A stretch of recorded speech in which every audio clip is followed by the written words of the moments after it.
action.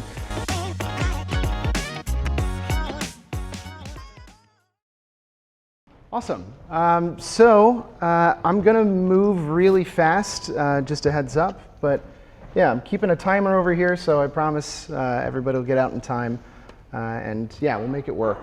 So, a little bit about me. My name is Taylor Ryan. I'm the founder and CEO of Klint and Growth Secrets. Klint is a growth hacking / digital marketing agency. Growth Secrets is an online masterclass. Taught it a couple of times over at Talent Garden, which is a co-working space, and then basically got free rent for about a year, which was a good deal. I'm a 6-time startup founder. I've been in the marketing / startup kind of background for the last 13 years. I'm originally from Washington, D.C. You can probably tell by the accent, not from around here. And yeah, I've been in Denmark for almost 6 years. I work with a lot of accelerators, so that's where startups kind of get boosted and then hopefully funded into the market, as well as, yeah, small, medium, and large organizations. So the biggest company I work with is Novo Nordisk. The smallest is a couple of guys out in the UK. So it's just all over the map. So some of the things that I've done here in Denmark, I don't know if anybody's actually played within the startup scene, but these are 4 of the companies that I scaled as the leader within marketing, whether it's the head of marketing, CMO, or whatever the case is.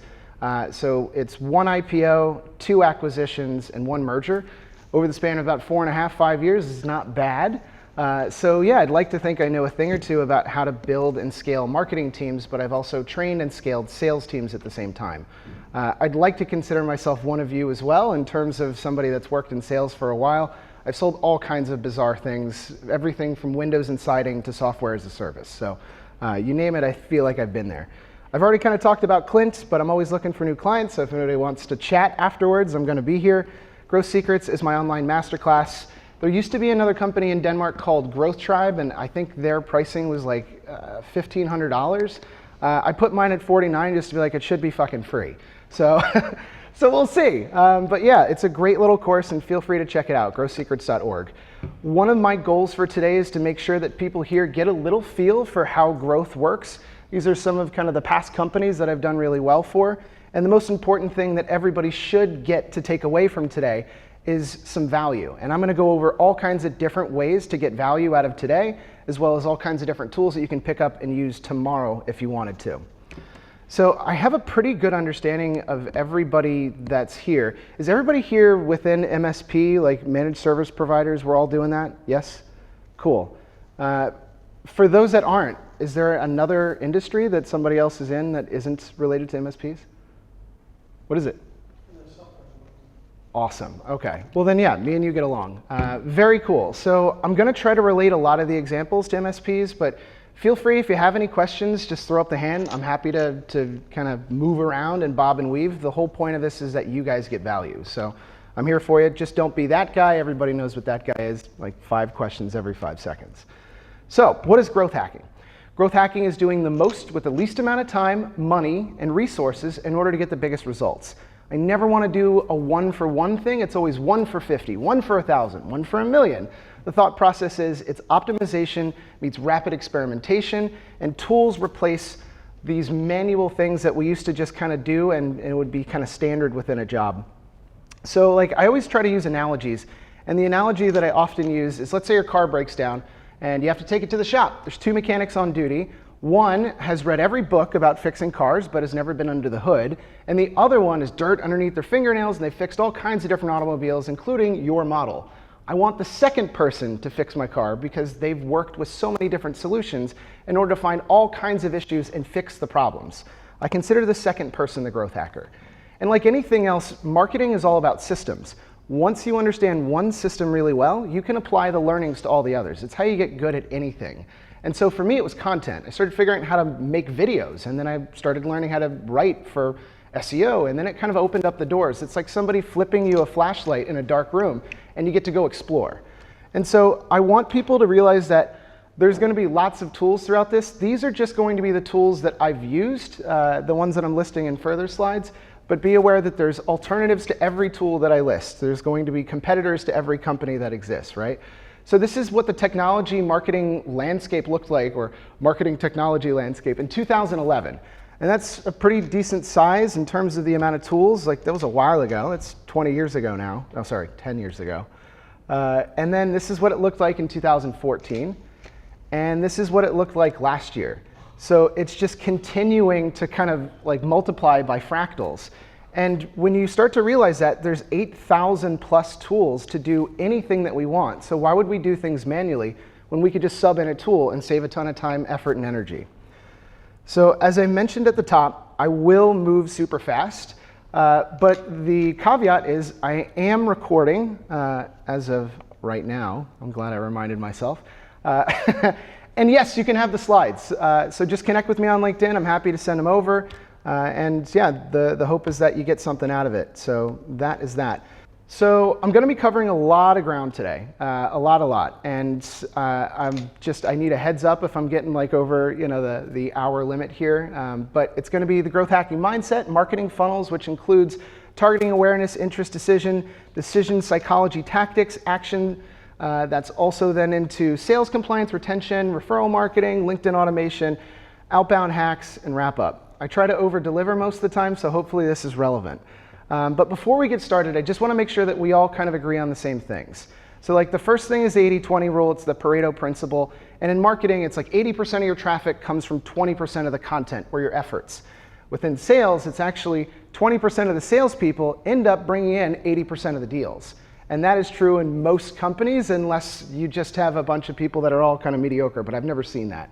So the reality is we have to figure out what are the things that we need to prioritize that are going to bring in the most revenue, because that's what we're focused on. And for some people, it's like, we got to do more cold calling. It's like, dude, I haven't picked up the phone and been delighted to hear from somebody that I've never had the message in there in a really long time. And if you look at this chart, it shows email marketing is way up there. A lot of people are apprehensive about running outbound email marketing. The reality is it actually works, and we can test it. And so this kind of brings me to my next point, which is sometimes frustrating. There are now two different kinds of marketers. There's the technical marketer, and then there's the brand marketer or the storyteller. And quite frankly, like these people are full of shit because they can't measure anything. It's just, a lot of really nice to haves, but there's nothing that we can monetize out of it, or at least show for a one for one. If I spend $1 on this, how many dollars do I get back? And if we can actually start to do that, which we can across all channels, then we're able to predict the amount of revenue we're going to make every single quarter, every single year, potentially every single day if we really got granular on it. So this is like a really interesting graph over here. This is the first year that traditional advertising was overcome by digital marketing advertising, which means people up until almost 2 years ago were spending more money on billboards and screens as you're on the metro and not looking up, which is absurd to me. So this is the interactive portion. What do all these brands have in common? Any guesses? Anybody? It's actually a tough one. All right, I'll break the silence. They've all ditched the chief marketing officer position in favor of somebody that is more data-driven to run all of their marketing. And you're seeing this across all major companies that have lots and lots of employees. The days of finding somebody to weave these branding and storytelling things are kind of over because people want to be able to point to numbers. So the closer you get to numbers, the happier the boss is, or the happier you would be because you're at the top. So let's talk a little bit about marketing funnels. I'm going to try to skip past some of this stuff. Feel free to ask questions if there is something in there that's kind of like, what? But yeah, the B2B funnel is basically where I'm going to be focusing most of our time. I think the B2C is a lot simpler, a lot less cumbersome, and there's a lot more steps within the B2B, which I assume is what we're all here to talk about. So this is kind of this idea of the new marketing funnel. We're able to do so much more before we dump things off just at the last minute for sales to do what they do best, which is sell the shit out of whatever we're trying to sell. And it actually works out. You have a lot more marketing stuff instead of people constantly prospecting on their own and getting people back on the phone all the time. We really can get leads up to the very end where it's just close me on that last demo. And I'm happy to talk to you because you're energetic and I love talking to people that know their stuff. So this is a content marketing funnel, and there's lots of different areas within here that are requiring content to be written, produced, videotaped. It just depends. And each segment of the funnel should have different types of content. And I'll touch on a few different parts of that. If you're running ads, which most of us should be because it's really difficult to reach people organically these days, then it means that we have to run ads throughout the funnel as well. And each step of the funnel actually has different types of ads being run, and we can see which ones are actually producing more ROI, return on investment. And that's where I come in, because I want to make sure we're maximizing that from start to finish. There's the sales funnel, and I'm sure most people are super familiar with this. This is just HubSpot's version of it. Basically, we have the lead in, then we have the marketing qualified lead, sales qualified lead, an opportunity. Basically, somebody's supposed to sell them, a demo maybe, and then they're sold, deal one, whatever your vernacular is on that. This is pirate metrics. This is like 10 years old. This is like what growth hackers live by, and they're like, it's Dave McClure's R pirate metrics, and it basically is just an extension onto the bottom of the funnel. It's not really like anything crazy. And it's just another look at that where you're able to kind of actually monetize like each step, which is interesting, but I'm not gonna go super deep in that. So this is like one of the really frustrating things that I've dealt with when I walk into marketing departments, and I ask a pretty general question, like, what's the whole reason we're doing anything? Like any of the content that the marketing department is producing. And I get super weird answers where it's like, you know, like create something cool, or like develop a lifestyle. And it's like, no, like, are you out of your mind? No, we're nudging people to buy whatever product or service we're selling. Let's get it straight. And so if we can actually put numbers to that, that's where we actually start owning the whole game. So this was a really rough user experience. It's one of the previous companies that I worked at. Each box represents a step that the individual user has to make before they sign a contract. There's like 40 steps in there, which, like, who's buying that? Like, you'd have to jump through a hoop and then through broken glass and Legos just to finally sign a contract, which is absurd. So one of the easiest ways that I've always mitigated that is drawing it out. Now, drawing it out on a whiteboard is cool, but having it in digital form so that you can actually measure percentage-wise each step and continue to turn the screws to optimize it, this is where the gold's at. And for what it's worth, Draw.io is free. It's a Google tool, so you can do this without paying any money. And it saves people a lot of time, because it's like, look, I have a 5% conversion from this step to this step. I need it to go up to 50. How do we get there? And those are some serious questions that you can ask people once they kind of have this understanding of the funnel itself. So I'm sure everybody's done a ton of targeting exercises. I'm not going to take people through it. I'm going to like brush on past this. I always think of the B2B as more of like the spear versus the B2C, which is just casting a really wide net. And the thought process is, in some cases, you can have a total addressable market TAM of 150 people. If your business segment is Denmark and you only work with companies a certain size, maybe you only have 150 people that might buy from you. That might change the way that you market to these people, but one of the hardest things that I keep struggling to ingrain into a lot of sales folks is, unfortunately, like, there is a top-down approach, which of course the CEO is always going to sign the dotted line, or at least the director. But sometimes it's the manager level, or even somebody that's lower than that, that says, hey boss, we should take a look at this. This guy from Datto or whatever the company is, they just put this like in my email, and it actually kind of makes a lot of sense. Do you want to take a look? That is a lot easier to do than getting the CEO on the phone. I think we've all been there. And one of the hardest things that I just can't understand is, like, don't ask interns to build lists. These tools are super cheap and really easy to use, and there are tons of tools like them. I mean, every one of these tools has 10 competitors, so just multiply each one. And you can find all the companies that you need alongside that, all of the contact details, and filter. Like, if you only work with people that use a certain type of technology, use Built With. It'll allow you to see everybody that integrates with Salesforce or Intercom or whatever. Vainu is a Swedish company, so they have more leads within Sweden and the Nordics in general than anybody else. Albacross is also Swedish, and they do exit intent stuff. So they can get the IP address of a visitor and say, hey, somebody from, let's say, Coca-Cola stopped by, because we know their IP address is that. Somebody might have Coca-Cola inside of their pipeline. Why don't we call somebody back and say, hey, saw you stop by our sales page. What'd you want to know? They're not bored and checking out your sales page. They're trying to figure out how much you cost, and maybe at the point of considering whether or not they want to buy. So let's jump into awareness. This is the very top of the funnel, and I think this is where a lot of people kind of get this stutter step of not really fully understanding how awareness breaks down. So there's 3 different ways to think of awareness. One is somebody that's basically like totally unaware of the problem. No idea it exists. They're living with it, and it's there.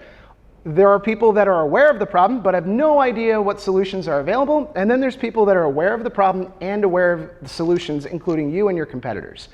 Those people have different types of content that they'll engage with, but the reality is there's some people that you cannot sell to because they are blissfully unaware. This dude's never buying an Armani suit, right? It's not going to happen. So we have to start figuring out how we can create interesting content to drag them in. And my goal as a marketer is trying to drag them in at the earliest stage in order to push them down my email funnel in order to get them further and further closer to an action. And an action could be anything. It could be converting on a landing page to get a free trial. It could be converting on a landing page to get a template. But all these things matter. It's super difficult to get a lot of organic momentum on a lot of social media posts. It is possible. You just have to mix it up enough and start figuring out via rapid experimentation what actually gets people excited about what you're talking about. If it's constantly rah, rah, go us, it's probably not going to convert a ton of potential customers. That's what testing is all about.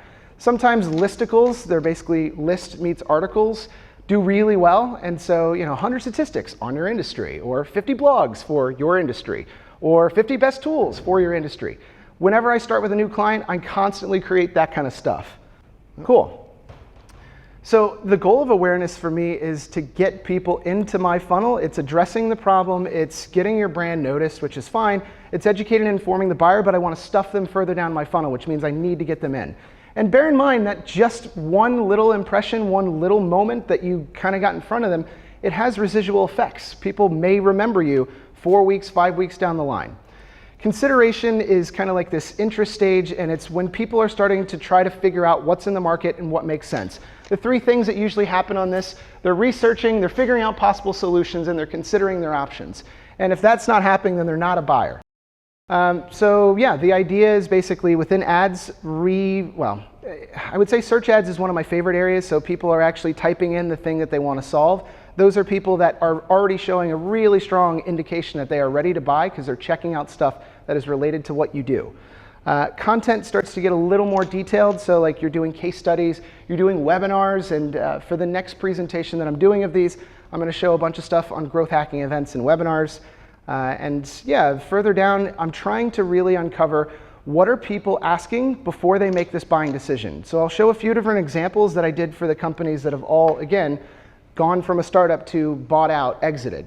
So the first one is a company called Planday. They're an hourly shift worker software. It's not the sexiest thing in the world at all. But the idea is an employee scheduling app solves a problem. People are spending too much time getting employees kind of scheduled, and you're trying to get them into different shifts. So we created a really shitty template, and it's usable, but it's not going to be usable enough for them to actually have as a solution. So we knew that whoever was downloading this had the problem, and we were giving them a wildly imperfect solution. So we could reach out to them in a week or two. It's like, how's that template treating you? And it's like, well, it's not really working. It's like, I know. That's why we have this company that actually sells the solution. Now you can use all these different things. They've gone through the frustrations of using something that doesn't work, and they're primed and ready for you to sell them. Another example, Let's Build is project management software for construction industry. Again, not sexy stuff. Same kind of thing though. It's basically a Google Sheet, took like an hour to put together. Nobody that's building a construction project that's worth any money should use this. But people are so desperate to have something that's organized, and I've met so many guys that are literally scribbling on pen and paper in order to keep track of million-dollar projects. So they'll use this, they'll get frustrated, and it's the same thing. You want to dance? I got something that's cheap and it's functional. Another example is Actimo. This is an 8-page template, and it's awful. But I knew that if you were downloading this, you probably were looking into internal communication and some type of communication plan, which meant I already know exactly what you want. It's me. And you can do this too. I'm sure that there's a million different things. The last company is Valuer, and it was basically an aggregator of startups for people to either decide if they wanted to invest or bring them into a corporate innovation program. So we just built really small lists that didn't contain enough data, and it's like, here you go, it's free. Like, go on, the reason that you might want this is because you might want to buy the big product.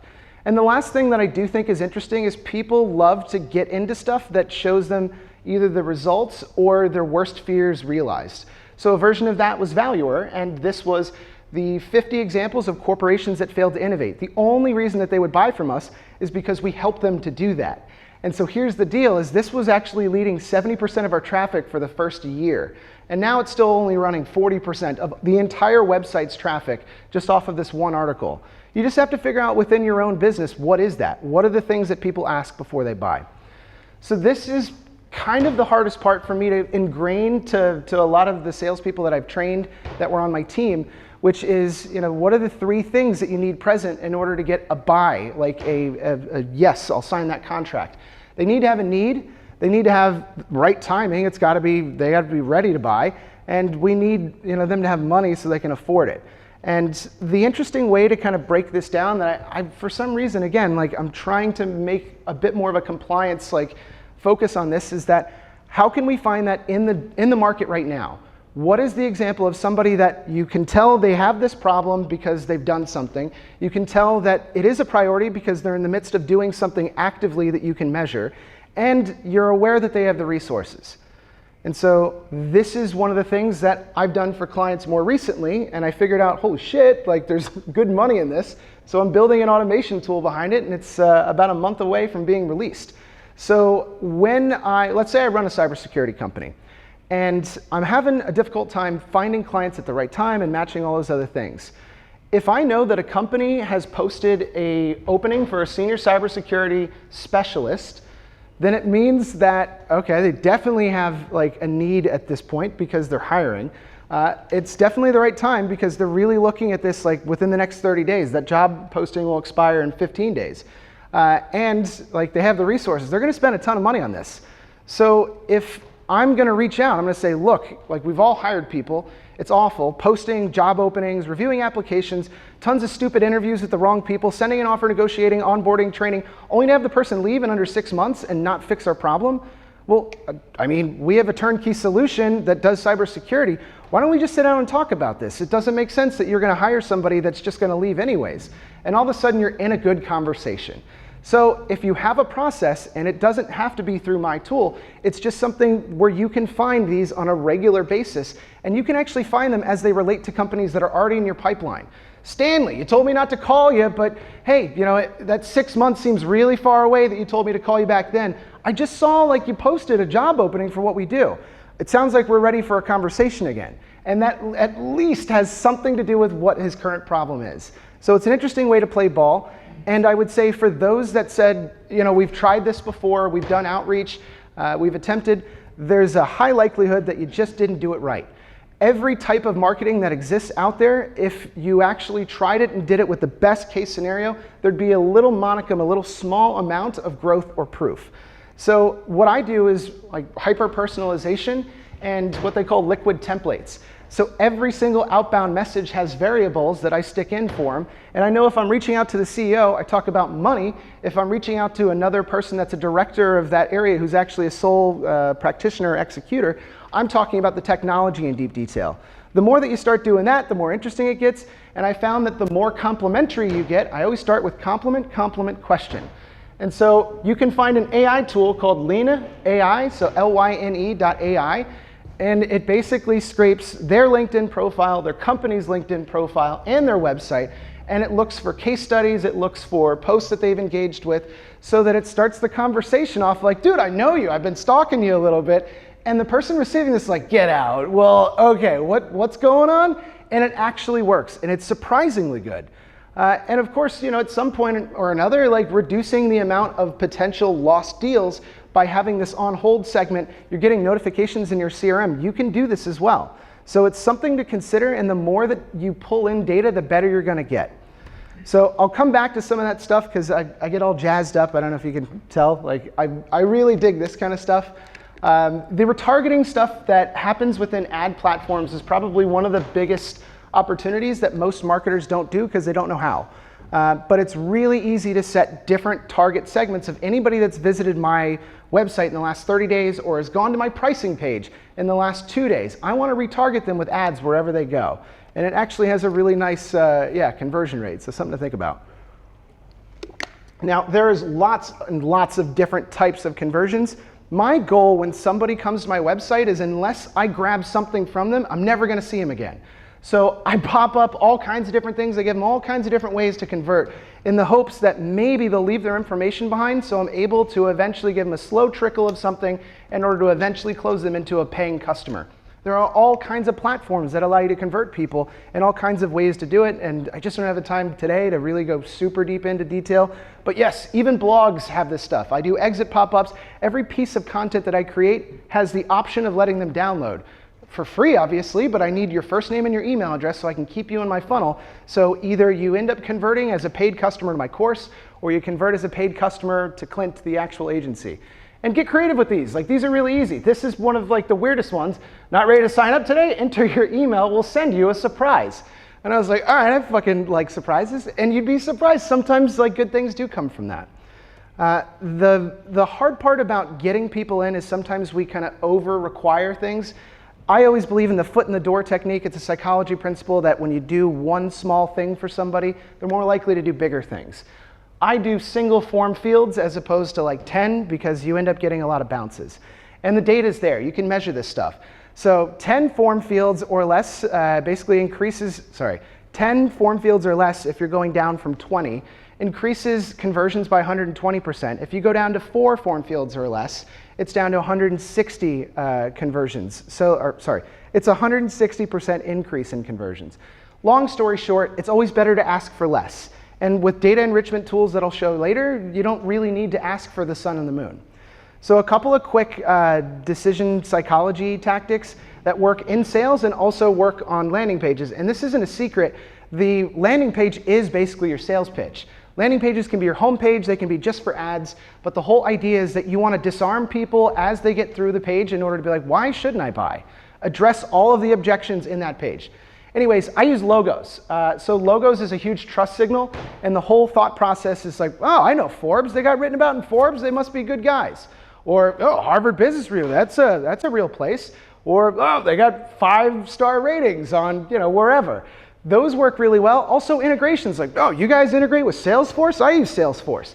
It's just a little bit of like an extra kind of check mark on your side so that by the time they reach the bottom of the page, they're like, I don't know, I like these guys. Why not? Awards. And I have a hang up about awards. It's just, I think if you follow the money, you'll find that most awards are bullshit. And it's so frustrating. So like, has anybody heard the story of like the Michelin Star Awards? No? Okay, I'll tell it. So like Michelin is a tire brand out of France. And so they realized that in order to get more people to put more miles on tires, they had to get them to drive more. So how do you do that? You create a fake award system and you just make sure to tell everybody that the best restaurants are way outside of town. And what ends up happening is a bunch of people put more miles on their tires, and every year more people are buying more tires. Now it might be a little more legit, I'm sure it is, but for the most part, like, dude, it's a game, and you could play that game too. One of my favorite award segments is the Stevie Awards. Has anybody ever entered the Stevie Awards? So you might be able to guess whether or not this is the real deal by the first sentence that they describe themselves as. So let me just back out for a minute because I really admire the Stevie Awards. The Stevie Awards, the biggest and most important awards program in the world of business. Like, what the fuck does that mean? The biggest and most important awards in the world of business. So what they do is they charge people $5,000 to sit at a table this size to go to receive a trophy that costs them $15 off of Alibaba, and also individual chairs go for about $1,000. So it's this whole crazy thing, and if you don't show up, no big deal. We'll send you the trophy that's engraved for $500. And there's tons of companies just like them. It just drives me nuts because, people want to compete and want to be awarded for what they've done. But, it's just a joke. So I think awards are cool. Reviews are great, but most of them are fake. So, take it with a grain of salt. Little side side tangent.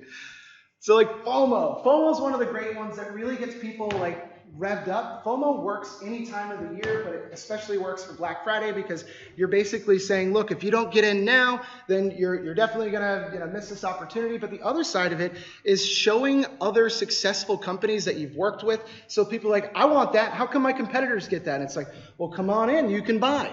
You can go right through, our conversion form and you can have all the same things. So it's still some of the positive ratings, but it's reviews from customers, testimonials, and it's showing numbers that other customers have received, so you want it too.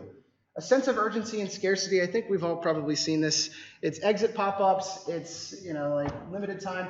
Literally, my hands started to sweat when I saw this, and it was, you unlocked 5 cents off this product. This price expires in 1 hour, so check out soon.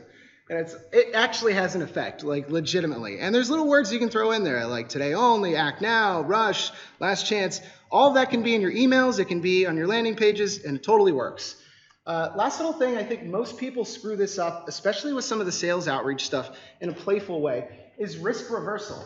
Everybody's afraid to commit to anything because they're worried that they'll get in trouble for either signing up for something they really didn't want or end up making a bad decision, losing a bunch of money. If you tell people there's zero risk for meeting with me, you can cancel anytime, there is no hassle, I'm not going to oversell you, 24-hour support, don't worry about a thing, we got you. You have a much higher chance of actually closing people because everybody's looking for a reason to back away. And just adding a little bit of your hands are not tied to this, you're safe with us, you'd be surprised how well it works. The last thing, there's tons of different psychology plays when it comes to pricing. Every business model is a little different.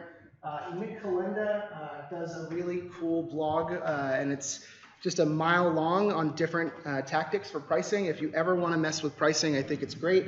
And it has all kinds of anecdotes and examples, and it's one of my favorite things to constantly test. So moving on, action. Is everybody good, by the way? Am I moving too fast? Is this cool? All right, too fast, but okay. Action. So yeah, there's heavy touch, light touch, and zero touch. So with like a lot of software as a service companies, you probably actually don't need to talk to a sales rep. And that can be ideal, but I would imagine with a lot of MSPs, you're probably having a longer sales cycle. I mean, if it's a large organization, minimum of 6 to 12 months, and in some cases, 18 months. We've been there. I've certainly been there with Novo Nordisk and some of the other companies I work with. So the things that we can do to try to speed that up and the things that we can do to try to give ourselves the best possible chance is giving sales teams the right documents so that they can close people and shorten the time. So like the first thing is like a standard sales deck. You have a small, medium, and large. If you don't have that, don't create it yourself. Unfortunately, I found that most salespeople are not expert designers, but you can find these on places like Envato, Creative Market, FreePick, Template.net, and they're super cheap. And you can hand it off to a designer and say, I make it in our colors and make it look like our brand, and I'm cool with it. Case studies.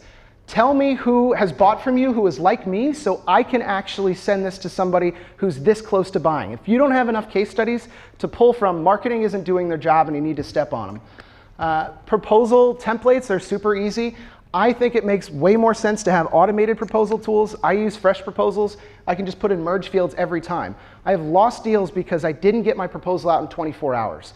And the first proposal is probably not going to win any time. I'm saying that it's iterative. So, you know, maybe they come back and like, thanks for getting this out so fast. We know you're serious about it.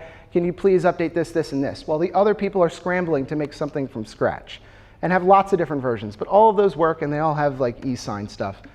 Cart abandonment is a thing for not only like software as a service people, but it definitely has a version of that for you know, e-commerce. So the reason that people wouldn't actually buy from you is because there was a lack of perceived value, lack of reassurance, the conversion form errors were all over the place, which means they couldn't put in a phone number, they couldn't put in an email. I've been there on that. They were just comparison shopping, limited payment options. It was annoying with the length it took to check out and a lack of trust and security. So there's different ways to test that. All of these tools do kind of some version of allowing you to catch people before they leave. These are great A/B testing tools that you can quickly add. This one is free, that's Google Optimize. And recordings of people that are GDPR compliant. I've usually gone with Hotjar, but Inspectlet is a close second. And these are screen recordings that can allow you to see like, oh shit, that form doesn't work. So like, why are we driving a bunch of traffic here? We're losing customers. And it just takes a minute to install. So why wouldn't you do it? And yeah, it always comes down to like better UX. So what happens next? After they've gotten to your website and they convert, what's the deal? There are lots of different ways to segment people. I've gotten into so many crazy arguments with customer success because everybody should be tailored, at least in their experience, after they convert. If I know that somebody's from a certain industry, I need to talk about that industry once they get into my funnel. Also, if I know that they're a really hot lead and they're the biggest client that we've seen, I need to make sure that somebody's calling them within the first 5 minutes. And there are little things that we can do. inside of, I don't know, how many people use Salesforce in their CRM?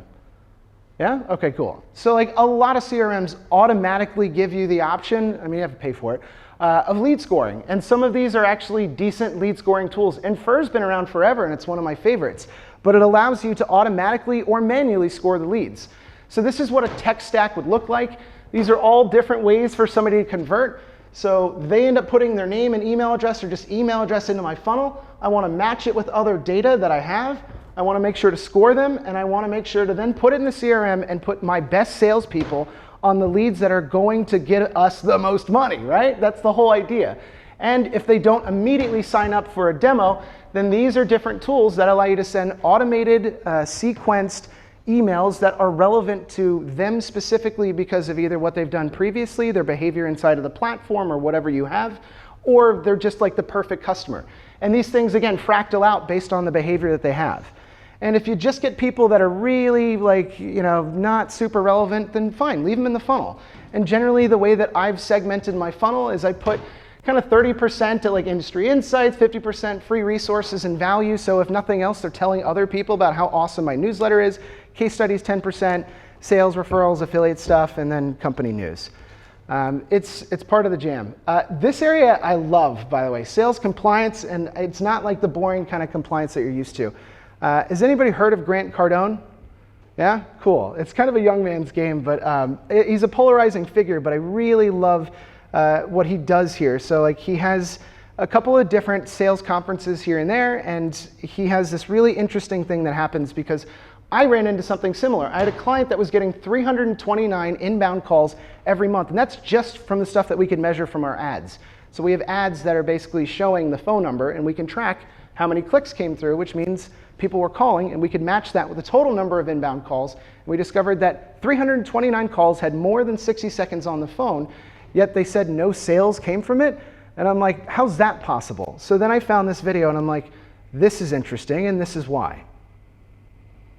Some of you right now, if I call your company and say, hey, can you give me a price on something, they won't even offer me other prices. What do you sell? Home service? Give me your phone number. Like, what should I ask for? What's your best product?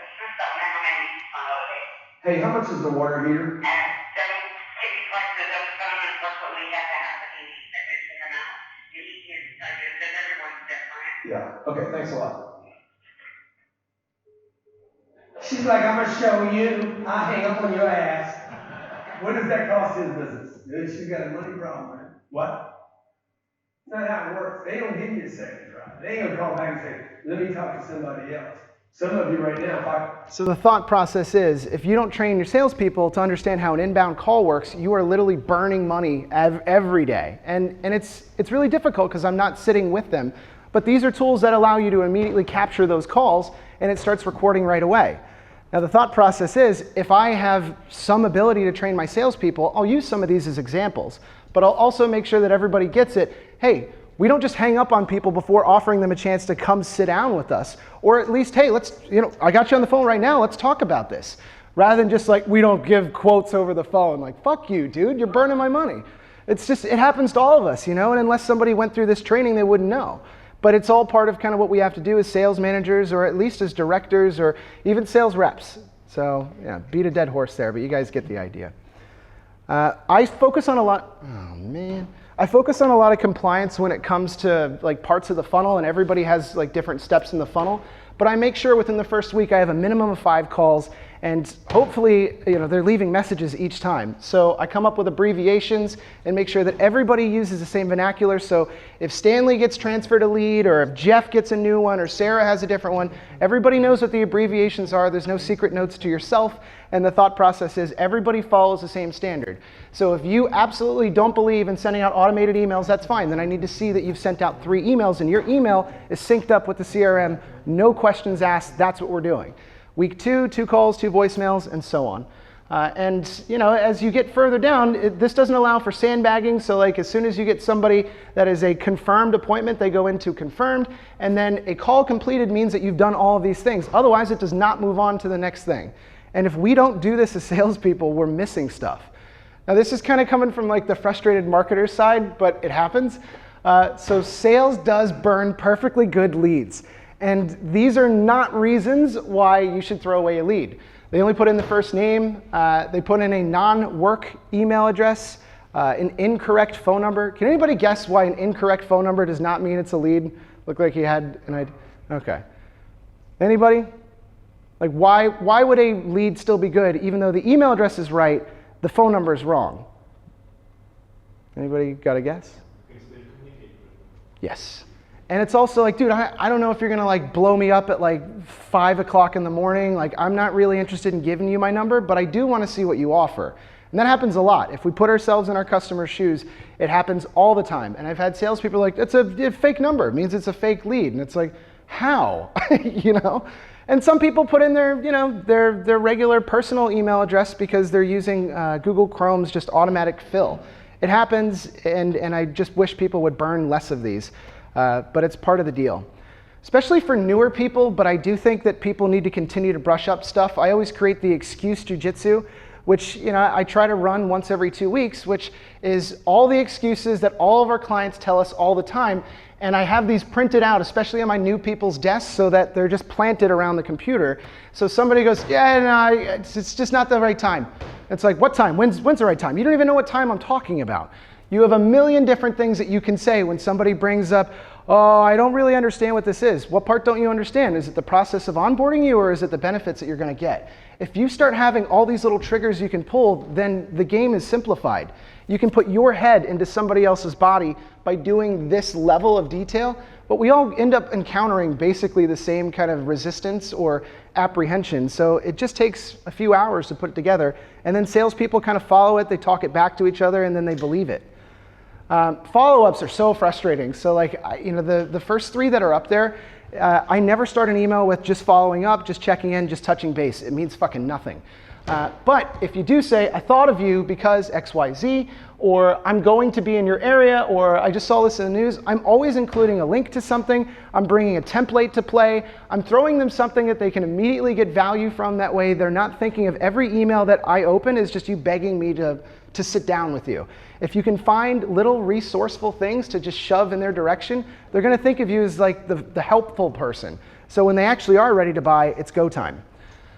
Sales compliant from the standpoint of every step, like you can find ways to optimize every single one of these conversion rates from one step to the other. And yeah, there are areas that you're never gonna win on. So like the job seeker, the student, company that are just kind of looking for information on you, like you're not gonna necessarily get rid of unqualified leads. But there are little things in here, but I wish I had time. I tend to find the holes. It's called conversion rate optimization, and my goal is to be able to get really good at forecasting and predicting how much money I can make my boss or me every single month, and it's just all about optimizing the funnel. Cool. Retention is really exhausting and a lot of work. The whole idea here is just reducing churn. Churn is when somebody is signed up, they're a paying customer, and then they decide, you know what, I'm done with you. This is one of the biggest killers of startups and companies in general, is for whatever reason they believed in you when they signed the contract, but not anymore. And in most cases, it's because the company made them feel small or insignificant. So there's lots of different ways to make sure that people have a good time getting on board. These are wildly overpriced tools. So AppQues is like $600, and it's just overlays. It's like this. This is like an example of AppQues. So like, I don't know how they're charging that. I was in the wrong business. But yeah, it can be event-based, time-based, behavior-based. The whole thought process is I want to give people this really custom experience getting into either my platform or at least the first onboarding of whatever my program is. This is fire for salespeople. If you've never used Loom, start using it. The other ones have freemium versions, but my favorite is Loom. It's just screen captures and recordings that are done like that. People get to see your face, and it goes super fast, and you're just recording responses, and it plays like a GIF or like the first 3 seconds on repeat when you send it to people. People love it, and I found a lot of value in it. This is something that I could do better myself, and I think we all struggle with this kind of thing. If you have 3 big clients and it's Christmas time, like why the fuck are you not sending them a Christmas card or cookies or whatever? They're paying like 1/3 of your salary and 1/3 of your entire employee network. These little things actually people remember. Like I walked into one of the last companies I worked at, and he had like Christmas cards stacked up from different companies. And I'm like, I didn't know people actually saved those. And he's like, yeah, it was nice. Like they wrote it. And it's like, no, they didn't. This is handwritten, this is punk post, and this is postable. It costs $3.50 to send a handwritten thank you card, and you don't actually have to write anything. You send them the message and the actual address, they do it for you. And yeah, every big anniversary, why not send them a bottle of champagne or something in order to make them feel like they're part of you? I found, especially with the lower level folks, it's good to have something they can bring to the boss. Dashboards help, but everybody's solution is a little different.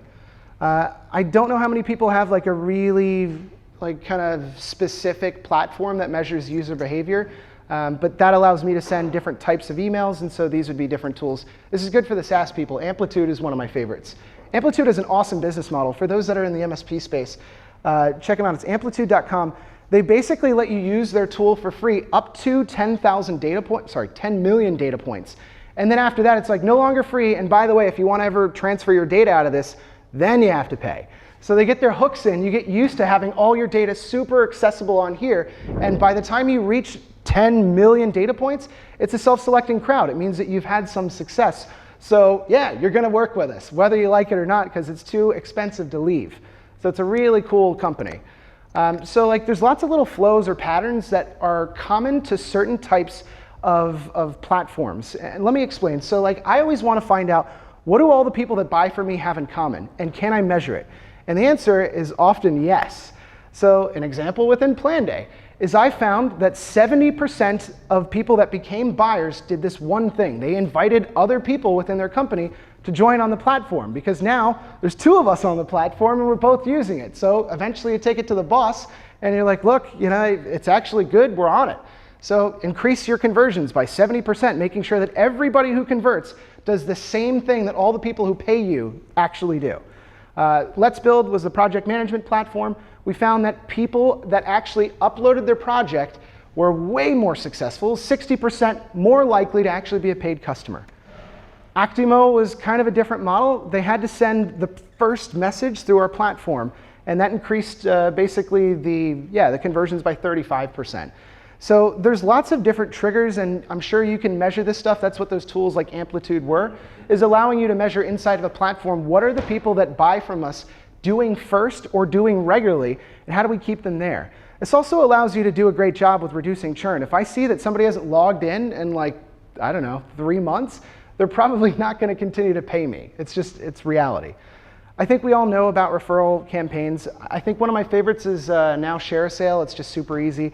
I get a lot of affiliates in play because it takes a lot of the selling off of me. If you want to talk about that later, I'm happy to do so. I think referral campaigns are great. The two-sided reward, I'm sure we've all seen with Airbnb and Uber, are great.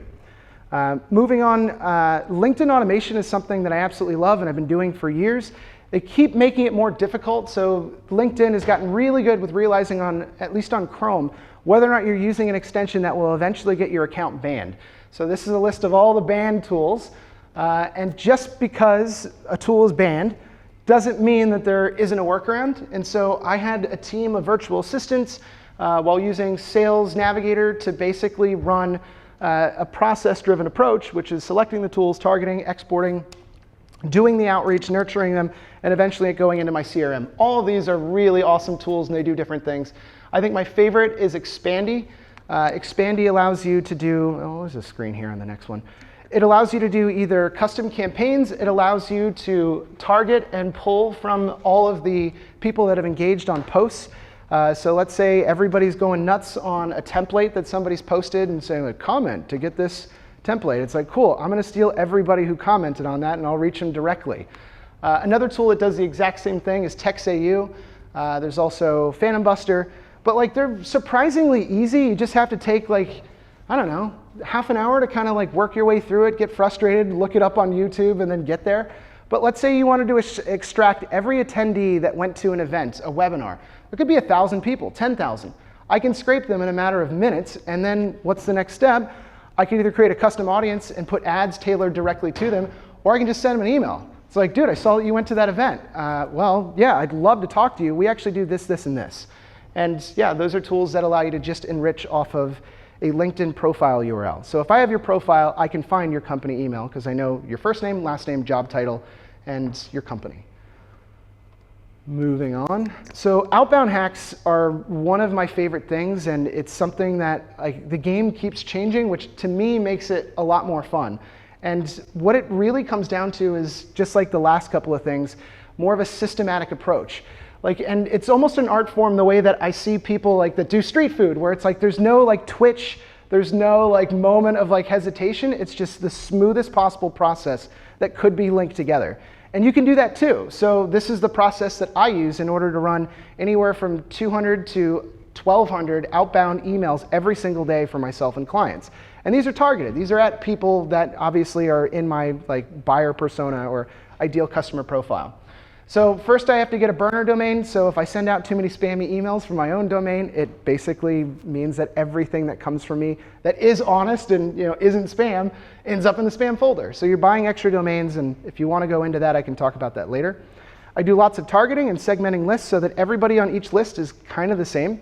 And that's relatively easy to do because you probably have different types of buyers. And then I can discover emails. These are all different tools that are relatively inexpensive or have a freemium model of 50 credits, so you can look up 50 different people's emails.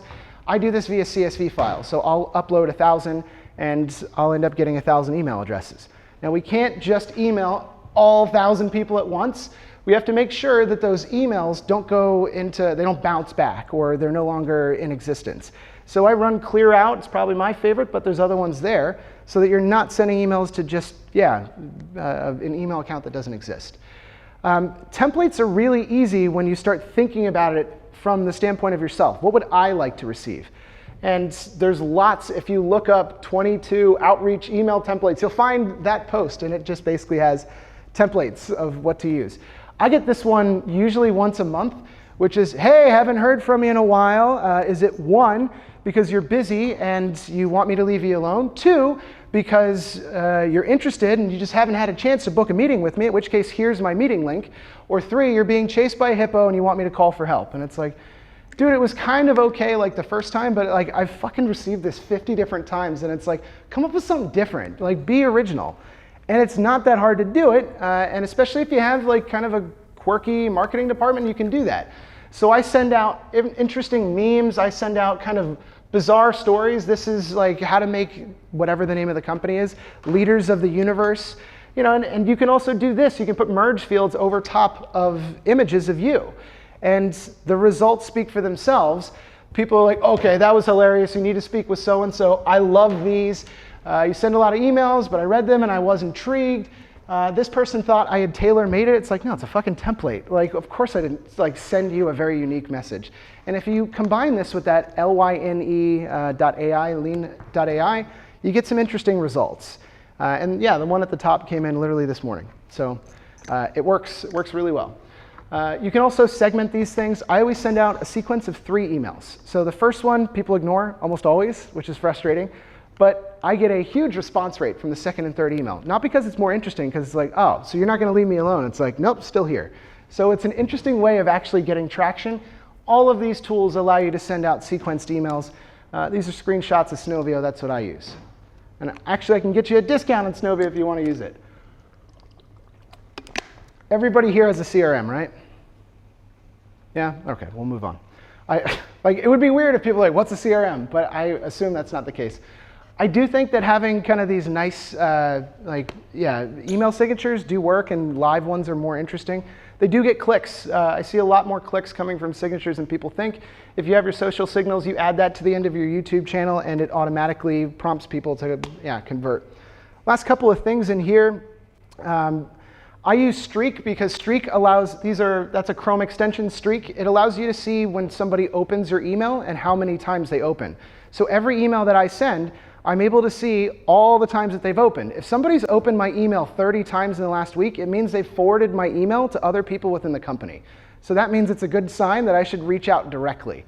Calendly, I'm sure we all know, it's basically a meeting booking platform, and there's tons. There's Harmonizely, there's so many of those. Book Like a Boss. Fireflies.ai, does anybody know that one? It's pretty cool. So Fireflies allows, basically it's AI recording. It's recording and transcribing the entire conversation. You can then link this up with your CRM, and you can actually filter out which words. So if you're talking about money and that kind of stuff, you don't have to remember how much you quoted that person just kind of off the cuff.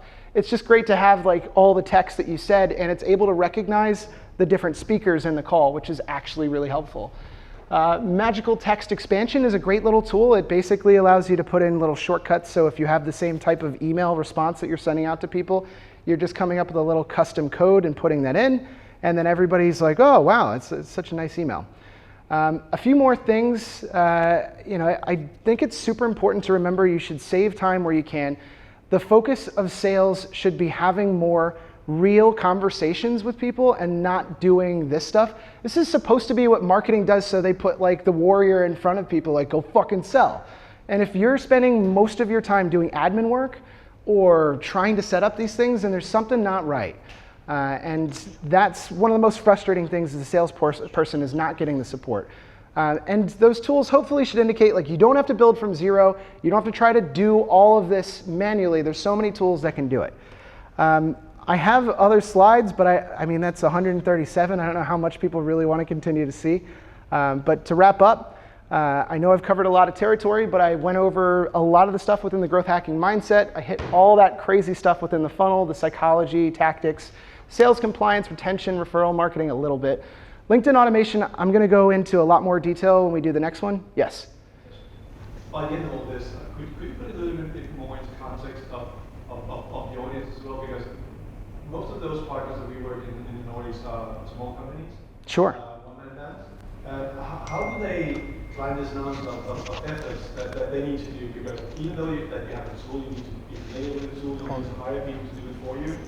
So in context of that, how do you see this work in companies like ours? Yeah, I mean, so is there like, let's take it like 10 steps backwards. So like, let's say you're a small company and it's just one employee, two employees, like a consultant kind of thing. Cool. So how many people are going to be instantly aware of you within your network? You know, maybe like the first handful that you regularly talk to and the clients that you're hoping are going to refer you. But after a while, you can exhaust the local market.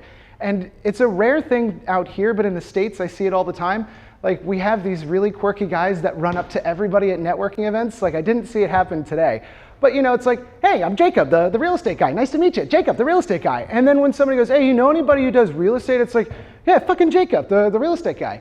I don't see that a lot out here. So how are you supposed to compete as a one-man band with entire companies that are armies filled with people? I see this as a way to actually compete. So if I know that I can go into Biznode or I can find somebody that already owns a license and it's like super expensive. It's like $5,000 for the year. But this has super detailed VAT data that I can filter through by company code, which means I know everybody in here is a certain type of company, and then I'm able to run it through enrichment tools that are probably not on here. No, I would do Apollo, but in any event, I'm able to at least isolate a lot more people and then try to run some, I'm sorry guys, that's super annoying, is that me? I'm gonna try to run some form of automation so I stand a fighting chance of getting out in front of more people. Sales forever and still will be a numbers game. If we're not reaching the maximum amount of people in order to have authentic, real conversations in person, then you're never gonna be able to compete. And doing it like single-handedly, I've done that and it sucks. It's really hard. And when people are not necessarily recommending you to other colleagues or other people that they've worked with, like what do you do? And I think from my standpoint, I'd like to learn at least a couple of these things to shave a few manual hours out of the day in order to learn something that allows me to do a lot more with a lot less. One of these companies, you mentioned a company also pinging IP addresses, who are using what kind of CRM systems, or was that Albatross, yes. That could be quite useful for smaller companies because it will be easier for them to target the yes. companies that they want to do. Well, and a new one pops up all the time. So like their competitors just moved into Denmark. They're called Lead Feeder, but Lead Forensics is one of the more well-known ones. They're out in the UK. And yeah, they have like these kind of like freemium versions, which requires no effort to basically get them on your website, which means they're just able to see when somebody comes there, look up to see if the IP address is familiar, and then send you basically the pages that they went on, which if they stop by a pricing page, it means it's time to call. and what company they are, and if there's any email addresses in their system. So yeah, something like that would be very easy for somebody to pick up, and they do have freemium or trial versions. And again, if you're a one-man band, there's only so many things that you can do in order to keep up with the Joneses. I just figured that would be, easy.